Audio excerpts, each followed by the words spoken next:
पैगंबर मोहम्मद साहब के नवासी इमाम हुसैन का भारत से गहरा रिश्ता था। दरअसल करबला की जंग के दौरान एक समय ऐसा भी आया जब इमाम हुसैन ने भारत जाने की इच्छा जाहिर की थी। बादशाह यजीद इमाम हुसैन की इच्छा के खिलाफ था।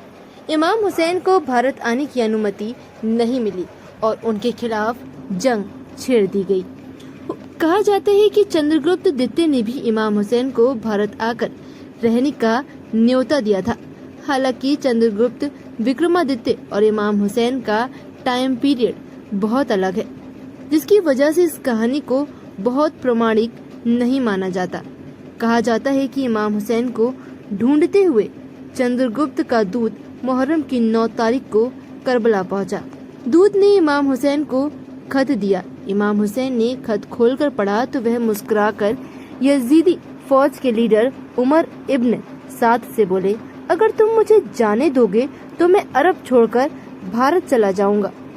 उमर इब्न साद ने कहा कि हुसैन, तुम यहाँ से नहीं जा सकते, तुम्हारे लिए सभी रास्ते बंद कर दिए गए हैं। ये सुनने के बाद दूत ने इमाम हुसैन से कहा, मेरे राजा ने मुझे हुक्म दिया है कि मैं आपको अपने साथ लेकर ही भारत लौटूं। इस पर इमाम हुसैन ने कहा कि मैं भारत जाना तो चाहता हूँ, लेकिन ये लोग मुझे यहाँ से जाने नहीं देंगे। अगले ही दिन यानी 10 मुहर्रम को यजीद की पत्थर दिल फौज ने इमाम हुसैन और उनके 72 साथियों को बड़ी बेदर्दी के साथ शहीद कर दिया। वैसे इमाम हुसैन और चंद्रगुप्त के बीच इस रिश्ते को लेकर बहुत प्रामाणिक तौर पर ज्यादा कुछ नहीं मिलता। हाँ, कुछ इतिहासकारों ने अपनी स्थापना में इस तरह की कहानियों का जिक्र किया है। ये सभी लोग शिया मुसलमानों की तरह ही इमाम हुसैन की शहादत के गम में मजलिस पढ़ते हैं और मातम करते हैं। करबला की जंग में इमाम हुसैन के बेटे जैनुल आबदीन बच गए थे, क्योंकि तबीयत खराब होने की वजह से वह इमाम हुसैन के साथ काफिले में शामिल नहीं हो सके थे। बाद में उनसे ही इमाम हुसैन की कौम आगे बढ़ी थी।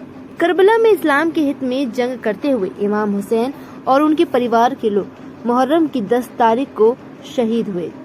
हुसैन की उसी कुर्बानी को याद करते हुए मुहर्रम की 10 तारीख को मुसलमान अलग अलग तरीकों से गम जाहिर करते हैं।